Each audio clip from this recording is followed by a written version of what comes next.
Est-ce que c'est pas le pire de nettoyer les fûts? Une fois que tout le fun a été bu et qu'il ne reste plus que de la boue de levure à frotter dans des recoins inaccessibles à des doigts de brasseur. Salut les petits artisans alcooliques, c'est Tao des Cités d'Orge. Je vous ai moqué?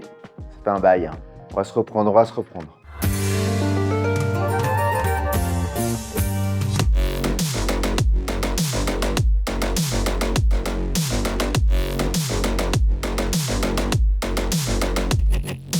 Nouvelle vidéo après des semaines de procrastination. Un début d'année 2026 bien chargé, accompagné de projets chronophages, auront eu raison de ma régularité sur YouTube. Mais rien n'est perdu, je suis de retour. Nettoyer les fûts est sans doute l'une des tâches les plus chiantes du brasseur amateur. Ça et l'embouteillage, bien évidemment. Bah oui, les brasseries pro, elles ont des machines hors de prix qui font le taf en 3 minutes par fût. Mais de notre côté, c'est plutôt 15, en espérant que ce soit parfait pour ne pas infecter nos 19 litres de bière toute neuve. Eh bien, Kegland, le roi des gadgets en plastique pas cher, prétend avoir trouvé la solution, le Keg Blaster.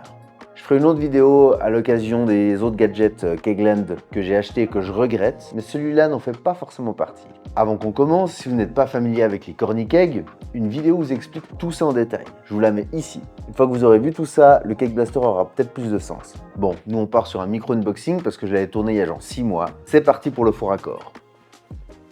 Bon bah, petit unboxing tranquillou, on reçoit un gros carton qui contient basiquement juste un bucket, d'où le nom. Comme on peut le voir à mon visage, l'ouverture est plutôt difficile. Et voici la bête.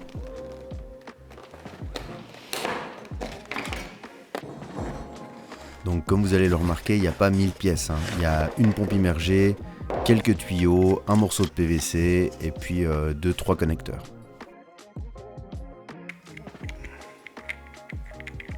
Comme d'hab, je ne lis pas la notice et je me rends compte que je l'ai mal monté, classique.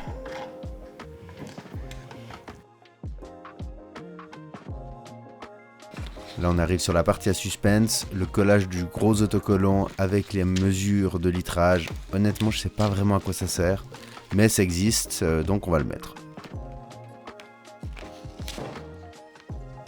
Après moins de 5 minutes d'effort, le tout est monté et je suis extrêmement fier.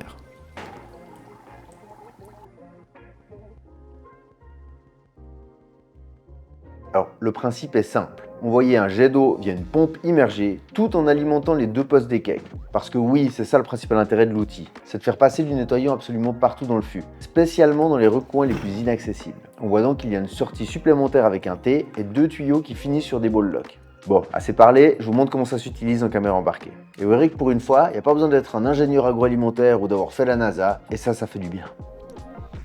Donc comme tout le monde le sait probablement déjà, on va commencer par un rinçage. Si vous le connectez comme ça avec toute la levure au fond, ça va clairement mal finir. Donc on commence bien évidemment par un petit rinçage à l'eau chaude.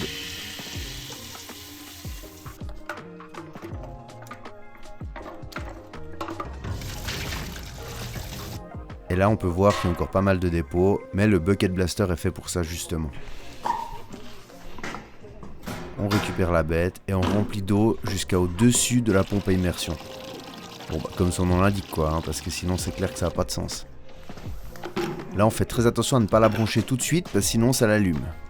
Pour ce qui est des nettoyants qu'on peut mettre dedans, là j'ai choisi de mettre de l'oxy, mais on peut mettre aussi du Starsan ou du PBW.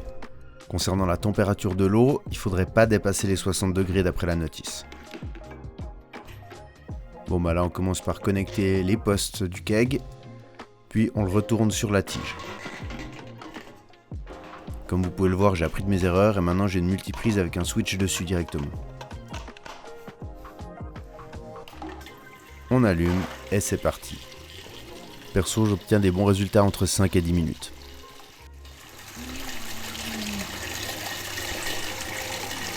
A few moments later. Et tada, c'est tout propre. Là, vous avez vu le happy pass, comme on dit, c'est-à-dire le cas parfait. Votre fût est sale, avec des restes de bière humides dedans, rien à sécher, tout est facile pour le Keg Blaster. Accessoirement, il faut que je vous avoue, quand j'ai commencé à utiliser des kegs, je ne les démontais pas. Mais genre jamais. Je me contentais de les frotter comme je pouvais avec mes petits doigts et j'essayais tant bien que mal de faire passer du stérilisant par le Deep Tube. Ce n'est que beaucoup plus tard, et après de plus en plus de fuites et d'infections, que je me suis résolu à acheter des outils pour les démonter. Changer les joints et aussi nettoyer en profondeur. J'ai découvert avec horreur des postes encrassés avec des vieux restes de houblon et des Deep Tubes recouverts d'une substance marron.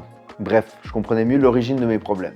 Par contre, démonter entièrement un fût pour le nettoyer et le remonter à chaque bière, c'est pas envisageable. Et c'est là que le Cake Blaster fait sens. En faisant passer du produit partout pendant plusieurs minutes, ça permet vraiment de cleaner complètement le fût sans avoir à le démonter. Faut juste laisser tourner la pompe, qui n'est d'ailleurs pas plus bruyante que ça. Le résultat est généralement satisfaisant à quelques exceptions près, mais vous allez le découvrir un petit peu plus tard. Les gars de Kegland ont aussi prévu le système pour être compatible avec leur fermenteur, les Fermzilla, ce qui est chouette sur le papier. Déjà parce que ça va nous permettre de voir ce qui s'y passe. Le jet arrive donc bien droit en haut du fermenteur et le liquide s'écoule sur les côtés en redescendant. Par contre, on comprend vite qu'il n'y a quasiment aucune force qui va s'appliquer sur les parties latérales des fûts. Mais si le fermenteur ou le fût est bien droit et pas trop sale, ça pourrait suffire. Par contre, on le voit bien sur la vidéo, en cas de Crozen sec, c'est mort. Et du coup, on peut se questionner sur l'intérêt de préparer les Cake Blasters avec ces 8 litres de nettoyant si c'est pour devoir finir à l'éponge quoi qu'il arrive. Donc pour le fermenteur, c'est middle. Maintenant, on va parler un petit peu des upgrades ou des détournements qu'on peut faire avec. Et là, ça ajoute un peu de valeur à mon avis. Comme on l'a vu précédemment, le jet se fait uniquement par le haut. Le nettoyage des côtés ne se fait que par le liquide qui va venir lécher la surface en retombant du sommet. Donc c'est ok avec un all-rounder ou un corny keg, dont le fond est arrondi, mais avec d'autres conteneurs comme des Suncade 20 litres par exemple, ça ne fonctionne plus du tout. Et c'est là que mon génie a frappé. Pourquoi ne pas remplacer le jet par une boule de nettoyage inox CIP, Clean in Place? J'en ai donc commandé une sur AliExpress, et voici la différence entre les deux fonctionnements. Là, ça rend la chose tout à fait utilisable. Par contre, c'est pas fou sur les conteneurs plus hauts. Comme on peut le voir, ça lèche à peine le sommet, quoi. À côté de ça, avec 3 petits accessoires, vous pouvez rincer et cleaner vos tireuses sèches sans avoir besoin d'utiliser du CO2 pour envoyer du nettoyant à travers le circuit. Et ça, c'est quand même pas mal. Pour ce faire, procurez-vous simplement 2 petits connecteurs NC mal et un capuchon pour boucher le jet du haut. Connectez simplement les sorties généralement destinées au poste du corny keg et c'est parti. Ah, c'est cool, hein? Et donc, vous l'aurez compris, ça marche assez bien avec des fûts pas trop sales et encore humides. Mais pas ceux où vous auriez fait une refermentation au sucre par exemple. Et dans ces cas-là, la puissance de la pompe ne suffit plus. J'en profite juste pour faire une petite parenthèse sur l'utilisation des kegs. À mes débuts, quand je finissais un fût, je l'ouvrais, je vidais les levures et je le rinçais vaguement. Puis je le laissais stocker comme ça des semaines, ouvert, parfois même sur le balcon en plein soleil. Ouais, j'ai honte, ouais. Ne faites jamais ça. Déjà, vous allez détruire les joints. Ils détestent le soleil. Ensuite, les résidus de bière encore dans le Deep Tube et les postes vont sécher. Et là, vous n'échapperez pas à un démontage et un nettoyage complet. Flemme! La meilleure solution consiste à les laisser dans leur jus, sous pression, jusqu'au jour où vous voulez les réutiliser. À ce moment-là, vous dégazez, ça sent un peu le vinaigre, vous l'ouvrez et tout sera encore liquide et facile à nettoyer dedans. Vous rincez le tout, ensuite vous mettez un gros coup sur le Cake Blaster et elle est belle. On n'en parle plus, c'est nickel.